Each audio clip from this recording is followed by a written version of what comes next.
नमस्कार बच्चों। आज हम कक्षा 10 विषय गणित प्रश्नावली 5.2 का 13वां सवाल हल करेंगे। तो अपना सवाल है कि 3 अंकों वाली कितनी संख्याएं 7 से विभाज्य हैं। तो बच्चों इसमें हम 3 अंकों वाली और 7 से विभाज्य संख्याओं का पता लगाएंगे, वो आखिर कौन कौन सी संख्याएं हैं और कितनी संख्याएं।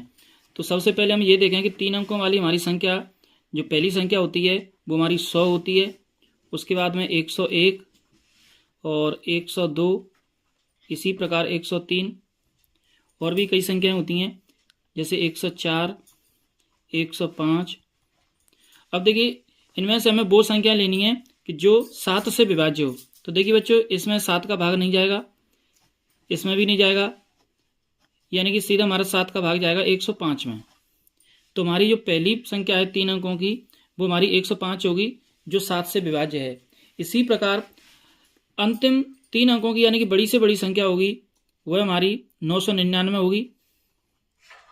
999 से पहले 998 होगी, उससे पहले 997 होगी।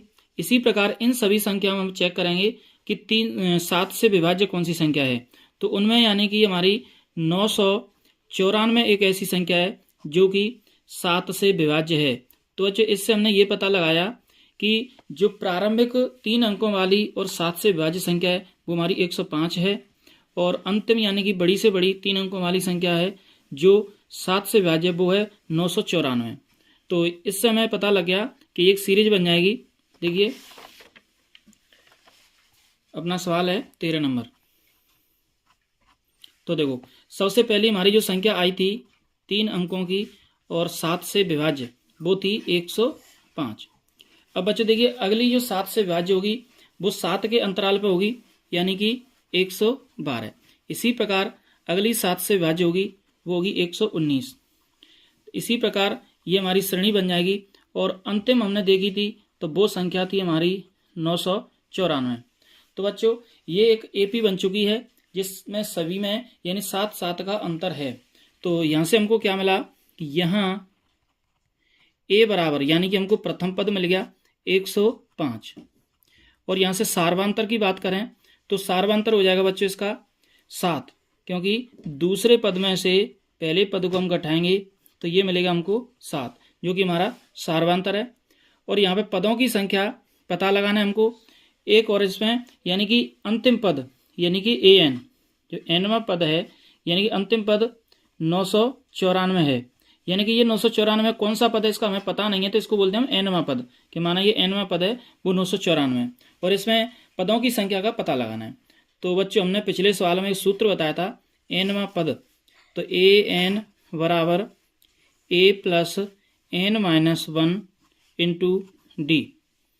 तो बच्चों देखिए इसमें मान रखते हैं an का मान हमने बता दिया कितना था 994, और a का मान कितना है 105, प्लस n का मान ज्ञात करना है तो इसको इसी तरह बना रहने के, और ये d का मान 7। अब देखिए इसको हल करना है तो यहाँ से ये 994 इस 105 को इधर ले आएंगे तो ये माइनस का हो जाएगा 105 बराबर ये n-1 और गुणा 7। 994 में से 105 घट जाएंगे तो यहाँ से ये बचेगा 889, और ये जो n-1 के बगल में है वो आ जाएगा इसके बटे में, और बराबर रह जाएगा n-1। अब देखिए यहाँ से 7 से इसको काटेंगे तो ये 7 से 127 बार कटेगा, तो यहाँ हो गया 127 बराबर n-1, और ये माइनस का 1 इधर आ जाएगा तो n बराबर मिल जाएगा हमको 128। तो बच्चों हमें पता चल गया यानी कि n का मान 128 आया है। इसका मतलब ये हुआ कि 7 से विभाज्य 3 अंकों वाली संख्याएं 128 हैं। तो बच्चों यहाँ पे हम लिख देंगे। तो बच्चों ये हमने लिख दिया कि 7 से विभाज्य 3 अंकों वाली संख्याएं 128 हैं। इस प्रकार ये हमारा सवाल नंबर 13 कंप्लीट हुआ। आइए देखते हैं अगला सवाल। तो बच्चों ये हमारा 14वां सवाल है हमारा कि 10 और 250 के बीच में 4 के कितने गुणज हैं। तो आइए देखते हैं इसको। तो बच्चों ये अपना 14वां सवाल। तो इसमें वो पूछ रहा है हमसे कि 10 और 250 के बीच में 4 के कितने गुणज हैं। तो हमें पता नहीं है कि कितने गुणज हैं, तो इसको मान लेंगे कि माना 4 के n गुणज हैं। तो ये हमने लिख दिया कि माना 4 के n गुणज हैं। अब उसने ये बोला है कि ये 10 और 250 के बीच में, यानी कि ये 10 और इस प्रकार ये 250 तक है।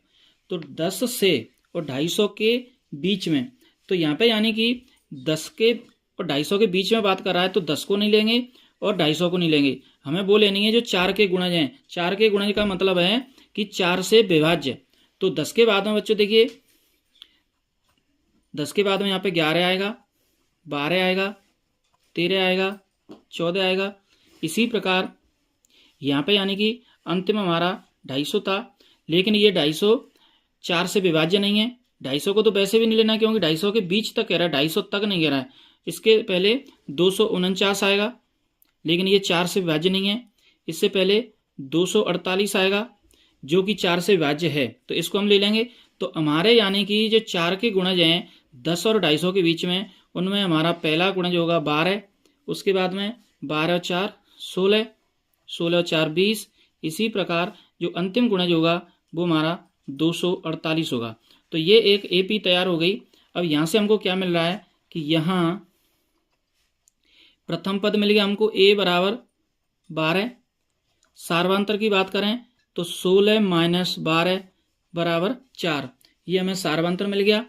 और यहाँ से हम अंतिम पद 248 है, जिसको हम कौन सा पद बोलेंगे हमें पता नहीं है, तो इसको मान लें कि माना ये nवां पद है, तो यानी कि an भी मिल गया हमको 248। अब बच्चों इसमें हम सूत्र का उपयोग करेंगे, तो यहाँ पे लिख देंगे चूंकि an बराबर a plus n minus 1 into D.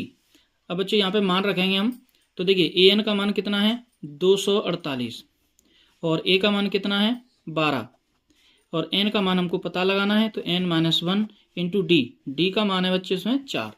अब देखिए इस 12 को हम इधर ले आएंगे, तो ये 248 माइनस 12 हो जाएगा और ये n माइनस 1 गुणा 4। 248 में से 12 कम हो जाएंगे, तो ये रह जाएगा 236 और ये जो n माइनस 1 के बगल में 4 था वो इसके बटे में आ जाएगा और बराबर रह गया n माइनस 1। अब इस 4 से इसको काट देंगे, जो कि कितनी बार कटेगा 4 पंजे 20 और 4 नाम 36, 59 बार, और बराबर है ये n माइनस 1। अब देखिए ये माइनस का 1 इधर आ जाएगा, तो n बराबर हो जाएगा 60।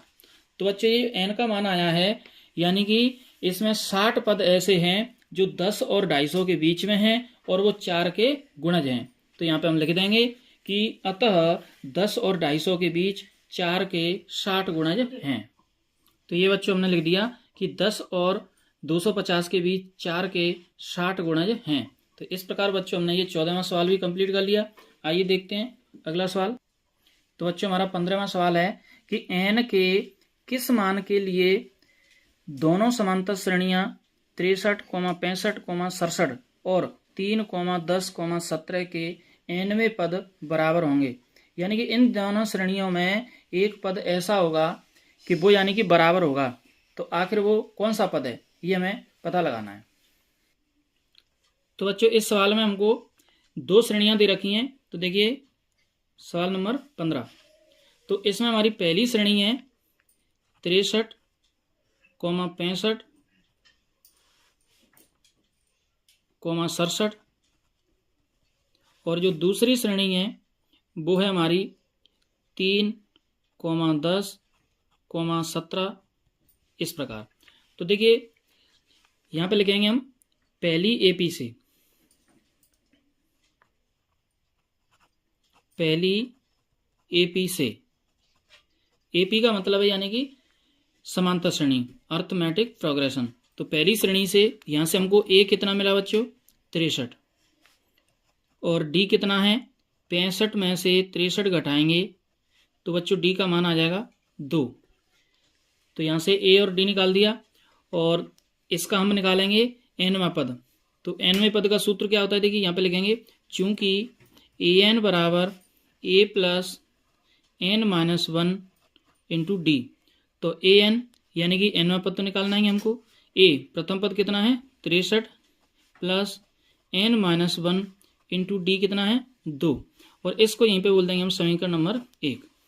अब देखिए दूसरी एपी से, दूसरी एपी से, तो दूसरी एपी में देखिए बच्चों हमारा जो प्रथम पद है वो कितना है 3, और सार्वांतर की बात करें तो सार्वांतर 10 माइनस 3 बराबर 7।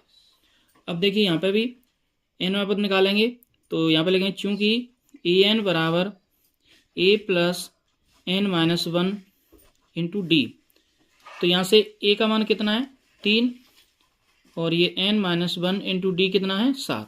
तो बच्चों इसको बोल देंगे हम समीकरण नंबर 2। अब देखिए बच्चों सवाल में उसने बोला था कि इन दोनों श्रेणियों के nवें पद बराबर हैं, तो आखिर वो कौन से नंबर का पद है? तो यहाँ पे हम लिखेंगे प्रश्नानुसार, प्रश्नानुसार दोनों के nवें पद बराबर करने पर। तो बच्चों ये हमने लिख दिया कि दोनों के nवें पद बराबर करने पर। अब समीकरण 1 व 2 से हम nवें पदों को लिख देते हैं बराबर।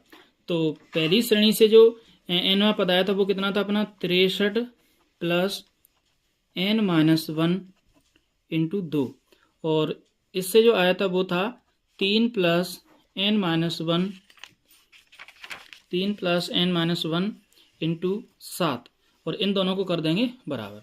तो अब बच्चों इसको हमें हल करना है, तो देखिए कैसे हल करेंगे। तो यहाँ से ये हो गया 63, 2 का इस कोष्टक में गुणा कर देंगे, तो ये 2n और माइनस 2 बराबर ये 3, 7 का गुणा कर देंगे तो 7n माइनस 7। अब देखिए बच्चों इसमें ये 63 में से 2 जाएगा तो ये रह जाएगा 61 प्लस 2n। यहाँ से देखिए 7n, ये प्लस का 3 है, ये माइनस का 3 है, तो यहाँ पे माइनस का 7, तो यहाँ रह जाएगा माइनस का 4। अब देखिए बच्चों इस 2n को ले जाइए इधर 7n के बगल से, तो ये माइनस का 2n हो गया, और इस 4 को लाइए इधर, तो ये 61 प्लस 4, तो 61 प्लस 4 कितने हो जाएंगे 65, और 7n में से 2n चले जाएंगे तो ये रह जाएंगे 5n, तो 5n बराबर 65। और यहाँ से बच्चों n का मान आ जाएगा, क्योंकि 5 का इसको में भाग देंगे तो ये 13। तो बच्चों ये जो 13 का मान आया है, यानी कि 13वां पद ही ऐसा है कि इनका nवां पद निकालेंगे तो वो दोनों का बराबर होगा। तो यहाँ पे हम लिख देंगे कि अतः दोनों समांतर श्रेणियों के 13वें पद बराबर होंगे। तो ये बच्चों हमने लिख दिया कि दोनों समांतर श्रेणियों के 13वें पद बराबर होंगे। इस प्रकार बच्चों ये हमने अपना 15वां सवाल भी हल कर लिया। आइए देखते हैं अगला सवाल। तो बच्चों ये अपना 16वां सवाल है कि वह एपी ज्ञात कीजिए जिसका तीसरा पद 16 है और 7वां पद 5वें पद से 12 अधिक है। तो आइए देखते हैं। तो बच्चों देखते हैं 16वां सवाल। तो इसमें बच्चों दिया था हमको कि तीसरा पद 16 है, तो तीसरे पद को कैसे लिखेंगे A3, तो A3 बराबर 16, और इसको लिख सकते हैं हम व्यापक रूप में कि A प्लस 2D बराबर 16, और इसको बोल देंगे हम समीकरण नंबर 1। अब देखिए उसने एक बात बोली थी, यहाँ पे हम लिख लेंगे प्रश्नानुसार। उसने क्या बोला था कि 7वां पद 5वें पद से 12 अधिक है, तो यहाँ पे लिखेंगे हम 7वां पद, 7वां पद ये 5वें पद से, तो 5वां पद, तो 7वां पद 5वें पद से कितना अधिक है 12, ये उसने बोला था। अब देखिए इसको व्यापक रूप में लिखते हैं, तो 7वें पद को हम लिखेंगे A प्लस 6D बराबर, इसी प्रकार 5वें पद को हम लिखेंगे A प्लस 4D और प्लस ये 12। अब देखिए दोनों पक्षों से A से A कट गया, अब ये 6D, इस 4D को इधर ले आएंगे तो ये माइनस का हो जाएगा, और उधर रखा है 12। अब देखिए यहाँ से 6D में से ये 4D निकल जाएंगे, तो यहाँ पे बचेगा 2D और बराबर 12। तो इस प्रकार बच्चों यहाँ से D का मान आ जाएगा, 2 का इसमें भाग लग जाएगा 6। अब देखिए D का मान 6 आ चुका है।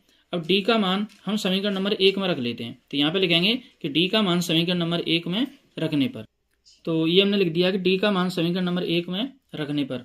अब बच्चों इससे क्या होगा कि इससे हमारा A का मान आ जाएगा। तो देखिए समीकरण नंबर 1 क्या था, यहाँ पे लिखेंगे चूंकि A प्लस 2D बराबर 16, तो ये a प्लस 2 और d का मान कितना था 6 बराबर 16। तो ये a और ये हो जाएगा 6 गुणा 2 12 और ये 12 चला जाएगा उधर। तो ये बच्चों a का मान कितना आ जाएगा अपना 4। तो यहाँ पे हम लिखेंगे कि a बराबर आ गया 4। अब देखिए हमारा a आ गया और d आ गया। तो अब बनाते हैं हम AP, क्योंकि उसने ये बोला था कि AP ज्ञात कीजिए। तो अतः यहाँ पे लिखेंगे अतः AP। तो AP के लिए देखिए कोई भी AP होती है वह क्या होती है A comma A plus D comma A plus 2D comma A plus 3D, इस प्रकार होती है। तो बच्चों देखिए श्रेणी क्या बनेगी A। तो A का मान कितना है 4, यहाँ पर रखेंगे। तो A का मान रख दिया 4 और बच्चों D का मान कितना आया था हमारा 6। तो ये 6 कोमा ये A का मान 4 रख देंगे यहाँ पे प्लस 2 गुणा D का मान 6 कोमा A का मान 4 रखेंगे और 3 गुणा D का मान 6 और ये इस तरह सीरीज बनती जाएगी। तो यहाँ पे ये 4 6 और 4 10 और यहाँ से देखिए 6 गुणा 2 12 और 12 4 16। इसी प्रकार 6 गुणा 3 18 18 4 22।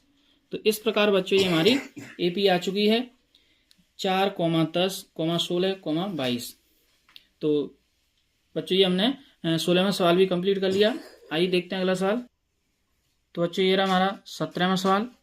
17वां सवाल है कि कोई AP दे रखी है हमको 3 8 13 और अंतिम पद इसमें 253 दे रखा है। इसमें अंतिम पद से 20वां पद ज्ञात कीजिए। तो बच्चों देखते हैं क्या सवाल है। तो बच्चों देखिए 17वां सवाल। तो बच्चों इस सवाल में हमको थोड़ा सा अलग पूछा है, यानी कि वो अंतिम से पूछ रहा है 20वां पद। यदि वो प्रारंभ से पूछता तो हम सीधा निकाल देते, यानी कि A 20 निकालना है अर्थात A प्लस 19D हमको निकालना होता। तो सबसे पहले यहाँ पे हम जो AP दी है उसको लिखते हैं। तो हमको बच्चों AP दी रखी है 3 8 13 और ये अंतिम पद है इसका 253। तो बच्चों ये हमारी AP है। लेकिन इसमें यदि वो कभी भी किसी सवाल में अंतिम से पूछे तो इसको आपको क्या कर लेना है कि इस श्रेणी को उल्टा कर लेना है। तो इसको यानी कि उल्टा रखते हैं। तो AP क्या हो जाएगी, यहाँ पे लिखेंगे कि माना समांतर श्रेणी माना AP 253 और ये इस प्रकार से 13 8 3, यानी कि वो अंतिम से पूछ रहा है। तो हम इसको ऐसे समझ लेंगे कि ये प्रारंभ से है, यानी उल्टा करके रख लिया। तो अब इस AP में हमको A क्या मिलेगा, यानी कि प्रथम पद हो जाएगा हमारा 253 और सार्वंतर निकालने का तरीका वही है, इधर से उल्टा घटाते हैं। तो 3 में से 8 घटेगा तो 3 - 8 बराबर -5। ये हमारा D आ गया। अब निकालना है 20वां पद। तो 20वां पद, तो 20वें पद को क्या बोलते हैं A प्लस 19D। तो बच्चों A का मान कितना है 253 प्लस 19 गुणा D का मान -5। तो यहाँ से 253 और 19 का इससे गुणा करें तो प्लस का माइनस से गुणा होगा तो माइनस आएगा और 19 पंजे 95। तो ये हो गया 253 माइनस 95। 253 में से 95 घटाएंगे तो ये आएगा 158। तो ये बच्चों आपका उत्तर आ चुका है। तो बच्चों अंतिम से किसी भी पद को निकालना हो तो आपको क्या कर लेना है कि उस श्रेणी को उल्टा करके रख लेना है। तो जो अंतिम पद था वो प्रथम पद बन गया। तो A का मान ये हो गया और D निकालने का तरीका वही है। यदि हम इस AP का D निकालते तो 8 में से 3 घटता, लेकिन यहाँ पे हम निकालेंगे तो 3 में से 8 घटेगा या 8 में से 13 घटेगा तो -5 आएगा D। और ये हमने 20वां पद निकाल दिया। अब बच्चों एक दूसरा तरीका भी देख लेते हैं सवाल को करने का। डायरेक्ट यानी कि हम इसको हल करना चाहें सीधी वाली श्रेणी से ही, तब क्या करेंगे तो देखिए यहाँ पे लिखेंगे हम विधि नंबर 2। तो कैसे हल करेंगे देखिए, इसके लिए हमारे पास एक सूत्र है। क्या सूत्र है तो बच्चों देखिए ये सूत्र है हमारा कि nवां पद, प्रारंभ से जो nवां पद ज्ञात करते हैं वो सूत्र क्या होता है कि यदि प्रारंभ से जब हम nवां पद ज्ञात करते हैं तो उसका सूत्र होता है कि an बराबर a plus n minus one into d. लेकिन अंतिम से यदि हमें एनवा पद ज्ञात करना हो तब के लिए क्या होगा कि ए एन बराबर L minus N minus one into D. तो ये बच्चों हमारा सूत्र कब लगेगा, जब हमें अंतिम से कोई सा पद पूछ रहा हो। तो यहाँ पे अंतिम से 20वां पद पूछा है, तो यहाँ पे हम बोलेंगे कि कौन सा पद पूछा, 20वां। तो यहाँ बोलेंगे हम ए 20 बराबर एल, यहाँ पे अंतिम पद है तो उसमें अंतिम पद क्या दे रखा था, 253। तो एल का मान रखेंगे 253 माइनस एन का मान यहाँ पे 20 है, तो 20 माइनस 1 और गुणा डी का मान बच्चों कितना है, 5।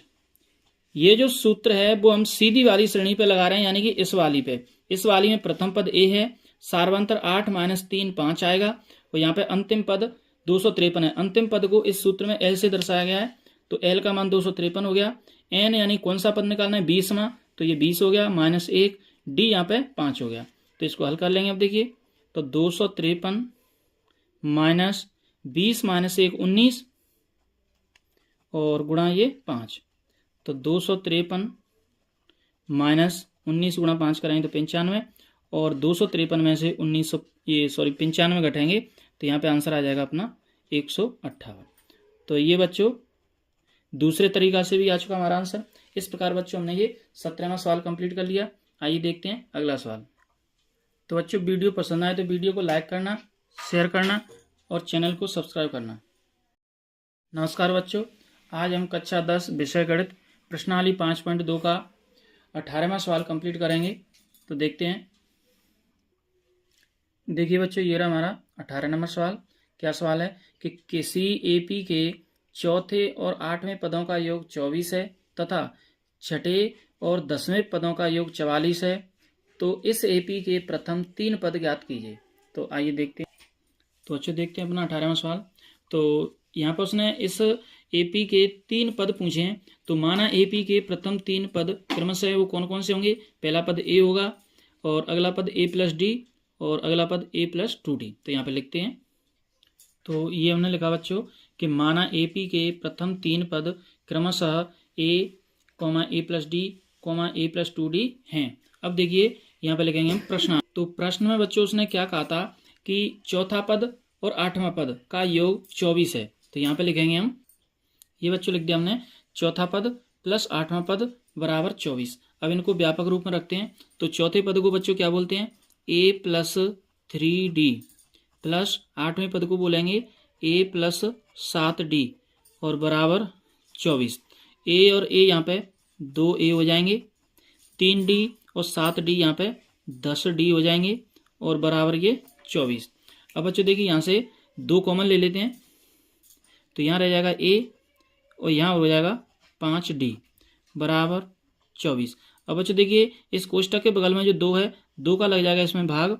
ये आप कह सकते हैं कि इस 2 से इसको हम काट देंगे 12 बार, तो ये हो जाएगा a प्लस 5d बराबर 12, और इसको बोल देंगे समीकरण नंबर 1। इसी प्रकार बच्चों प्रश्नानुसार फिर दोबारा से देखा जाए तो उसने बोला था कि छठवें पद और 10वें पद का योग 44 है। तो यहाँ पे हम लिख देंगे। तो बच्चों ये हमने लिख दिया कि छठवां पद प्लस 10वां पद बराबर 44। अब देखिए इसका व्यापक रूप लिखेंगे। तो a प्लस 5d प्लस 10वें पद को लिखेंगे a प्लस 9d बराबर ये लिख किया 44। अब देखिए a और a मिलके कितना हो जाएगा, 2a, और ये 9d और 5d मिलके हो गया 14d बराबर 44।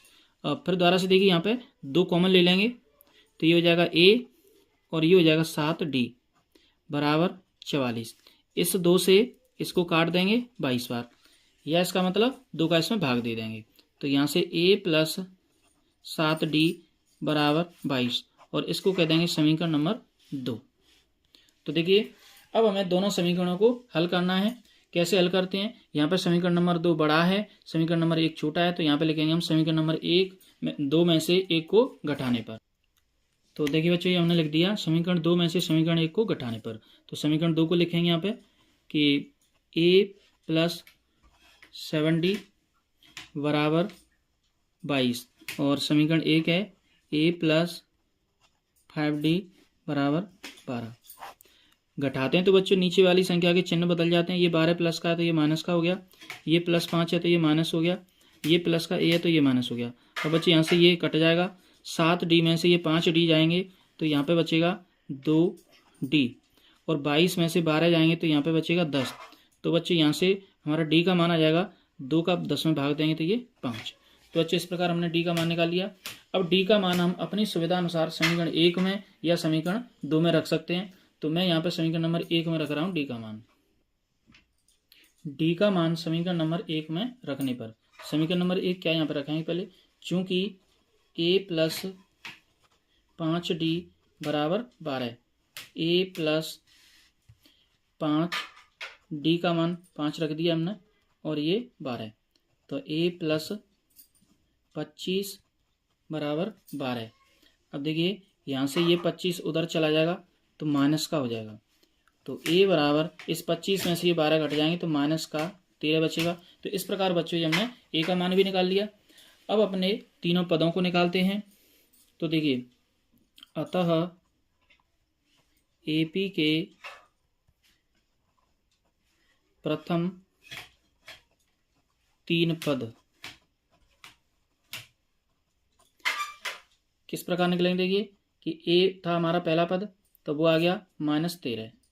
इसी प्रकार अगला पद था हमारा a प्लस D, तो ये हो जाएगा a का मान -13 प्लस D का मान 5, तो ये हो गया 13 में से 5 जाएंगे तो -8। और तीसरा पद था अपना a plus 2D, a plus 2D, तो a का मान -13 प्लस 2 इंटू D का मान 5, तो ये हो जाएगा -13 प्लस 5 गुणा 2 10 -3।